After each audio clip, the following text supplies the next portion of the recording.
നിങ്ങളിത് എവിടെ പോയിരുന്നു മക്കളെ? ഞാൻ മോളെടുത്ത് നിങ്ങളെ കാണാതായപ്പോ ആകെ പേടിച്ചുപോയി. അതെന്താ, ഞങ്ങൾ ആരെങ്കിലും പിടിച്ചോണ്ട് പോവോ? ഇത് എവിടുന്നാ നിങ്ങൾ വരുന്നേ? അത് ഞങ്ങൾ നേരത്തെ റെഡിയായി. അച്ഛനെ കാത്തുനിന്നിട്ട് അച്ഛൻ വരുന്നില്ല. അപ്പോ വെറുതെ റോട്ടിലൊക്കെ ഒന്ന് ഇറങ്ങി നിന്നിട്ട് നോക്കിയതാ. എന്തിനാ മക്കളെ, ഒരു പരിചയമില്ലാത്ത സ്ഥലമല്ലേ ഇത്?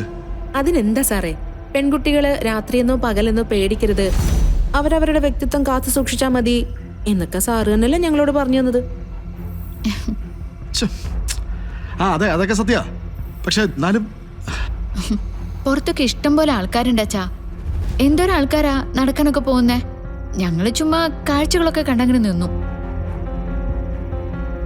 ഇനി എന്തൊക്കെയാണെങ്കിലും ശരി, സാധനങ്ങളെല്ലാം പെട്ടെന്ന് എടുത്തോ, നമുക്ക് പോവാം. നേരെ ചെന്ന് ആനയിടയിൽ ശ്രീകൃഷ്ണസ്വാമി ക്ഷേത്രത്തിലെ കണി കാണുന്നു. അത് കഴിഞ്ഞ് നാട്ടിലേക്ക്. ഓക്കെ, ശരി. ചെന്നെടുത്തിട്ടോ.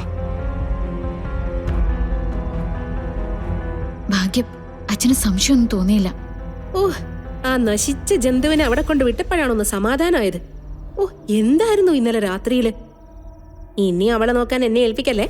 ഒന്നുകിൽ അവള്, അല്ലെങ്കിൽ ഞാൻ. നീ ഒന്ന് ചുമ്മാ നിന്നേ, നമുക്കിറങ്ങാം, വാ.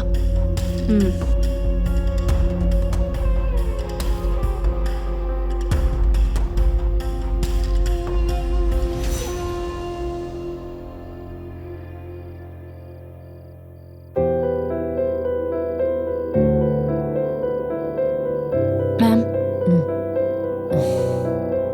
കുറച്ചുനേരം മാമിനൊന്ന് കിടന്ന് ഉറങ്ങിക്കൂടെ? ഇന്നലെ രാത്രി മുഴുവൻ ഇതേ ഇരിപ്പായിരുന്നല്ലോ. വേണ്ട, കഴിഞ്ഞുപോയ ഈ രാത്രിക്ക് ഒരുപാട് വർഷങ്ങളുടെ ദൈർഘ്യം തന്നെയായിരുന്നു. ഓരോ മിനിറ്റിനും വല്ലാത്തൊരു നീളം പോലെ. നേരം വെളുപ്പിക്കാനായിട്ട് പെട്ട പാട്.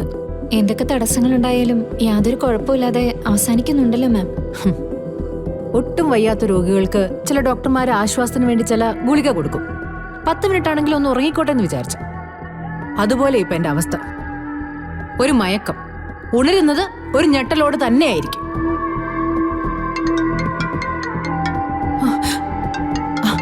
മോള, ഹലോ ഗതമോളെ, എവിടെയാ നീയാ? ഞാൻ കളരിക്കലെത്തി മമ്മി. അവരെന്തെങ്കിലും പറഞ്ഞോ? ഇല്ല. എന്താ? ഏയ് ഇല്ല, ഞാൻ ചോദിച്ചെന്നേ ഉള്ളൂ. മമ്മി, എന്റെ ജീവിതത്തിനുള്ള തടസ്സം കൃഷ്ണയാണെന്ന് ഇപ്പൊ മമ്മിക്ക് ബോധ്യപ്പെട്ടല്ലോ.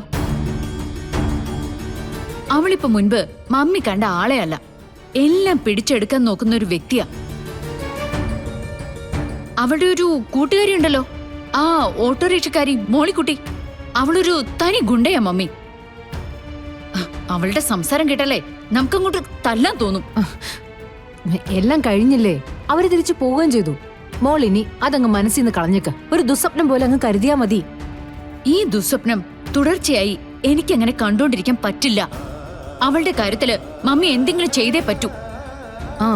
നോക്കാം. മമ്മി, കൃഷ്ണയുടെയും പിന്നെ മോളിക്കുട്ടിയുടെയും പോലൊന്നല്ല, അവരുടെ കൂടെ വന്ന ആ അനിയൻ സാറ്